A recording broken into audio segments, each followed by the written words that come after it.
We see a lot of claims on skincare products. There's maximum strength, patented technology, clinically tested, but all of these things are truly just marketing claims and they can sometimes be misleading. So today we're gonna have a little discussion about these claims and figure out what they really mean.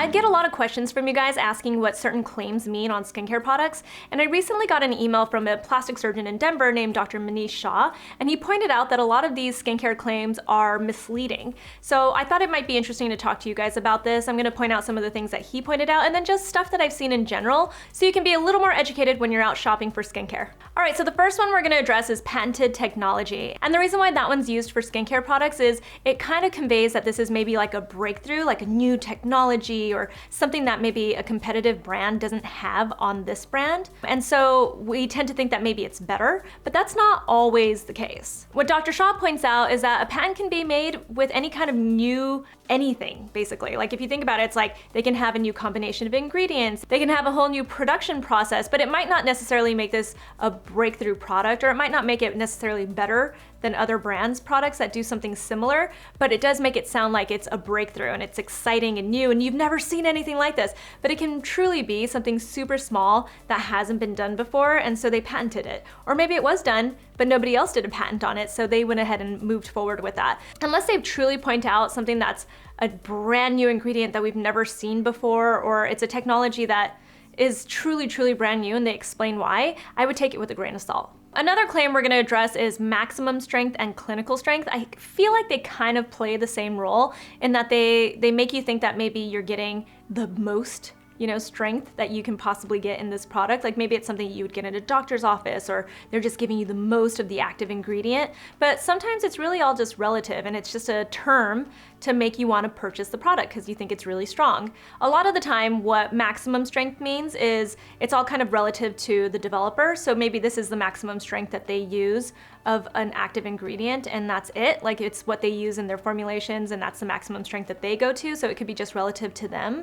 Another thing I want to point out with maximum strength is sometimes there's just an industry standard of what the maximum strength can possibly be, especially when it's something that's sold over the counter. One thing I want to point out is we've been talking a lot about this retinol cream, and in one of my videos I said that it's 2.5% retinol, and it kind of struck me, I was like, that seems a little bit strange, and then I started getting DMs from you guys and stuff pointing out that it's 2.5% by volume, but it's not actually 2.5% retinol because that's not something that's sold over the counter. That's a really strong retinol. The maximum strength for retinols over the counter is 1%. So this is a little bit misleading in that it says it's 2.5% retinol. So keep those things in mind. There are just like maximum strengths in general of active ingredients that just by law can only be put out there. So sometimes that's what they mean too when they say maximum strength. When it comes to a product that claims to be clinical strength, it could truly just mean that it was tested by doctors who are formulators. They don't even have to be dermatologists necessarily. They can just be some sort of a formulator or a scientist,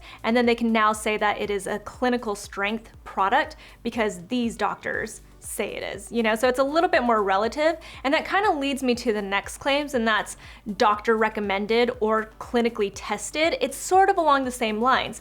If it was tested within a clinical facility, then they can actually say it was clinically tested. They can say it was doctor recommended because maybe these are doctors who are formulating the product, but it doesn't necessarily mean that it's a dermatologist. And actually, I've talked to some dermatologists about the whole doctor recommended or dermatologist tested, and a lot of the time they're like, yeah, we're not testing out these products. They probably just got like a thumbs up or something like that about the product was used maybe by like a few dermatologists, and they were like, yeah, it's good, great, let's do it. Yeah. And at the end of the day, you don't know if there's maybe an incentive for this doctor to say it's dermatologist tested or doctor recommended. Maybe it's even a doctor line, but they had almost nothing to do with it. So you have to also take that with a grain of salt.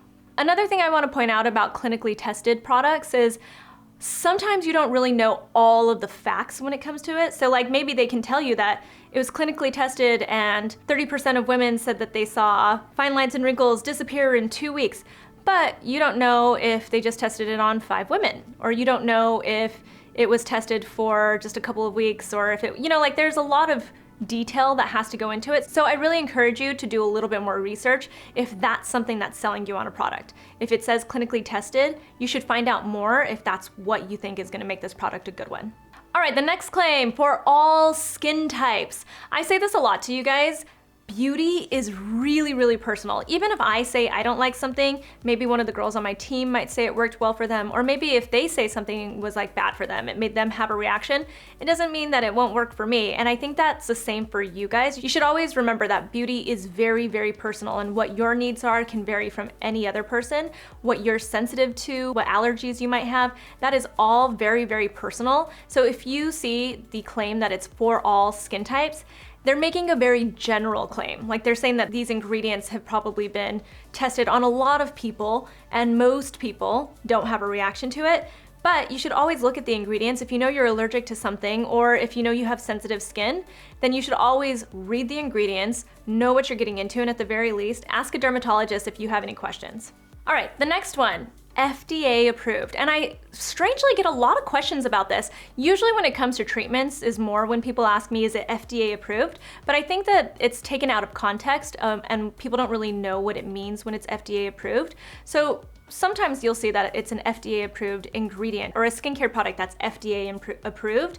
And what that truly means is that it's deemed safe. It is now safe to use in the way that they're selling it, like in the way that they're telling you it can be used. You know, if it's a serum that's supposed to remove, hyperpigmentation or something like that, that means it's safe to use as a serum, but that doesn't necessarily mean that it works as a serum. I don't know if that makes sense, but I'm hoping it does. And when it comes to treatments, we sometimes see them used off-label. It doesn't mean that they're not safe that way or they don't work well that way. It's just that it means the FDA didn't approve it. And so, like, an example that I use is Kybella. People know that it's FDA approved to treat the fat in our double chin, but I have seen lots of doctors, very safe, very smart, very board certified doctors, use Kybella in lots of other places where people have little pockets of fat to get rid of it. And so it doesn't mean that it's not safe, it just means it wasn't approved by the FDA for that area. And I will point out that sometimes like FDA approval is a little bit shaky in the industry these days. I still think that you should obviously look at what's FDA approved because that means that it was run by them and they did give it the thumbs up.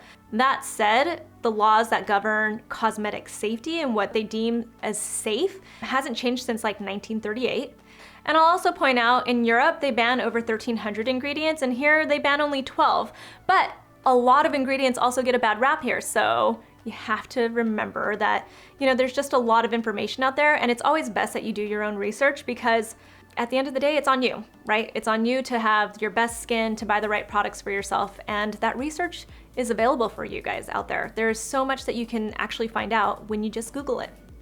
All right, the next one, and I'm guilty of using this term because it's just a very catch-all term, but it's anti-aging. Dr. Shaw pointed out like revitalizing and age-defying, which I think are actually okay words. The word anti-aging is really misleading because truly at the end of the day, we can't go back in time and make ourselves look younger, but what we can do is try to minimize the effects of aging and maybe even like prevent, like we can try to keep ourselves where we're at and not get any older looking or prevent some sagging that might happen. Or, if we use something like Botox, we can freeze the lines for a little bit, but there's nothing that's actually anti-aging. Like there's nothing that's gonna actually take us back in time, except for maybe like a facelift, but that's not a skincare product, so that's pure surgery. So you gotta always take anti-aging with a grain of salt. Yeah, I've heard a lot of people say things like, they wish the term anti-aging would just go away in the beauty industry.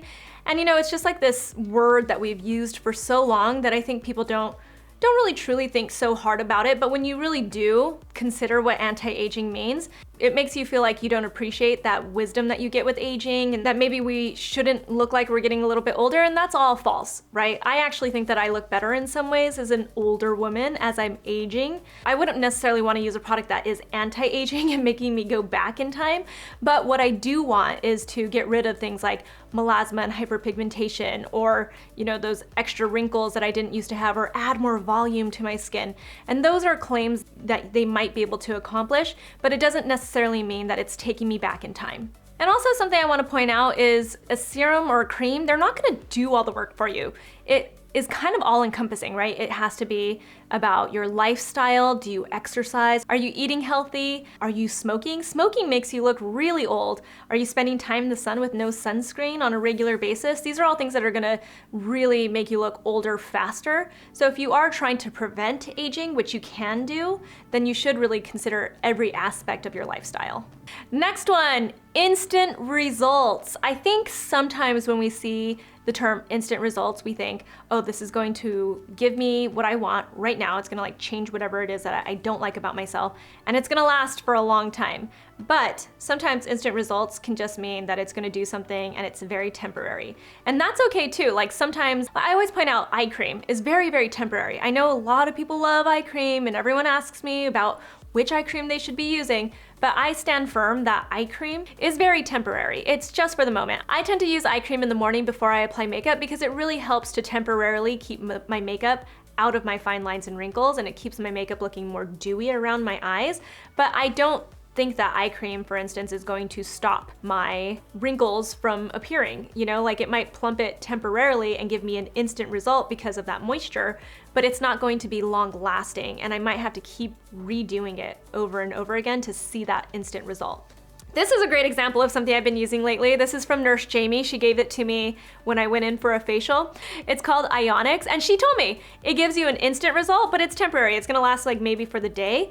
But I was kind of like, you know, what do you do in place of Botox? Because I'm pregnant, I can't get Botox right now, and I like to have my eyes lifted looking. So she gave me this, press it to your skin. It's supposed to lift like your eyebrow area, and I do feel like it lifts my eyebrow area, but it is very temporary. So it's an instant result, but by the end of the day, my eyebrows are going right back down. And last, this is a big one that we see all the time. I get people asking me all the time, how do I firm my skin? How do I get firmer skin? This is one that I get a lot lately because I've been pregnant. I'm pregnant now. A lot of women who have been pregnant will email me and they'll be like, my skin isn't firm anymore after having a baby, especially in my belly area. It's really, really loose. How do I firm it back up? And the truth is, you kind of can't. You can drink a lot of water and try to get that elasticity back in, but a product that claims to firm your skin really has no basis. There's no real way for a company to measure what firming means, right? So they can't just say like, it's going to firm your skin 25% or anything like that. They can just make this claim that you'll feel like your skin is a little bit firmer. And truly what a skincare product is probably doing to your skin is adding that moisture so it feels more like you've got a lot more elasticity, but that doesn't mean that it's going to make your skin just firm in general. So those are some misleading marketing claims that we tend to see a lot, especially when it comes to skincare. So I really thought this would be interesting for you guys. I know that there are so many other claims, so if you guys have questions about any of them, feel free to ask me in the comments below. I'll try to answer as best I can. So make sure you comment, give this video a big thumbs up, subscribe, and I will talk to you soon. Bye.